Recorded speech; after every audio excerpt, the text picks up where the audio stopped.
એ 10 વર્ષની માસૂમ આજે જિંદગીની જંગને આજે હારી ગઈ। ખૂબ દુઃખની વાત છે, ખૂબ ગુસ્સો છે ને જે બીક હતી એ જ ઘટના આજે દિલ્હીની નિર્ભયા આજે ગુજરાતની અંદર મૃત્યુ પામી। ત્યારે સખત શબ્દોમાં અમે એને વખોડીએ છીએ, પરંતુ કેમ આવા વારે વારે બળાત્કારો થાય છે, કેમ વારે વારે લોકોને છેડતી કરવાના મોકા મળે છે?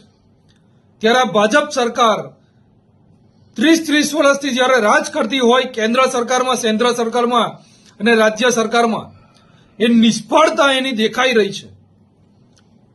તમે સંસદમાં વન નેશન વન ઇલેક્શનની મોટી મોટી દંફાસો મારો છો, વાતો કરો છો, ત્યારે તમારે સંસદની અંદર બળાત્કારીઓ ઉપર કેવી રીતે કડક કાયદા બને, કેવી રીતે એને જાહેરમાં ફાંસી અપાય, કેવી રીતે ગુજરાતની મા બેન દીકરી બચે, ભારત દેશની મા બેન દીકરી બચે, એના કાયદા બનાવવાની જરૂર છે। પરંતુ તમારે તમારો રાજકીય રોટલો શેકવો છે। ખૂબ ગુસ્સો છે દિલમાં, મર્યાદા નડે છે મને બોલવા ઘણું બધું છે, પરંતુ ગૃહમંત્રી હર્ષ સંઘવીને પણ કહેવા માંગુ છું, તમે જે વિપક્ષના નેતાઓ પાછળ જે તમારી પોલીસને લગાવી છે એ વિપક્ષના નેતાઓને છોડો। તમારી નિષ્ફળતાના લીધે વિપક્ષ મજબૂત બની રહ્યો છે, પરંતુ એ તમારી પોલીસને આવા જે બળાત્કારીઓ છે, આવા જે ગુંડાઓ છે, આવા તત્વો પાછળ લગાવવાની જરૂર છે।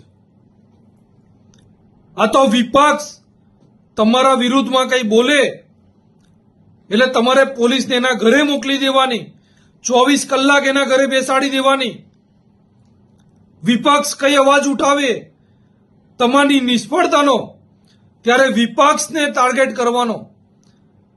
પરંતુ આ વિપક્ષને ટાર્ગેટ કરવાનું છોડી અને આવા જે બુટલેગરો છે, આવા જે ડ્રગ્સ માફિયાઓ છે, આવા જે બળાત્કારીઓ છે, આવા જે જુગાડીઓ છે, આવા લોકોની પાછળ લગાવવાની જરૂર છે।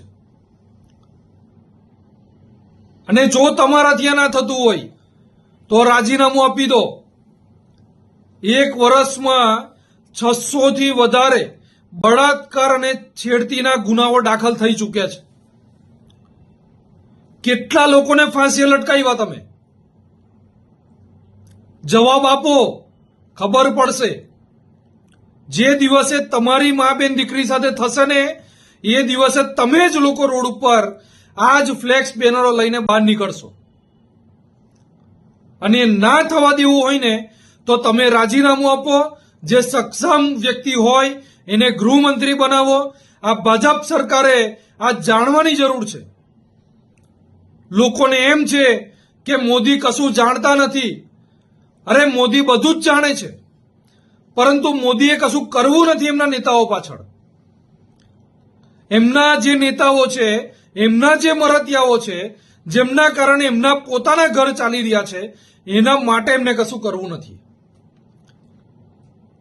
ખૂબ દુઃખની વાત છે અને શરમજનક વાત છે ગુજરાત માટે, આ ભાજપ સરકારના રાજની અંદર, કે આવી ઘટનાઓ ગુજરાતની અંદર જ્યારે 600 થી વધારે બનતી હોય ને તેમ છતાં પણ કોઈ એવો દાખલો ના બેસાડવામાં આવતો હોય કે જ્યાં આગળ જાહેરમાં લોકોને ફાંસી અપાતી હોય।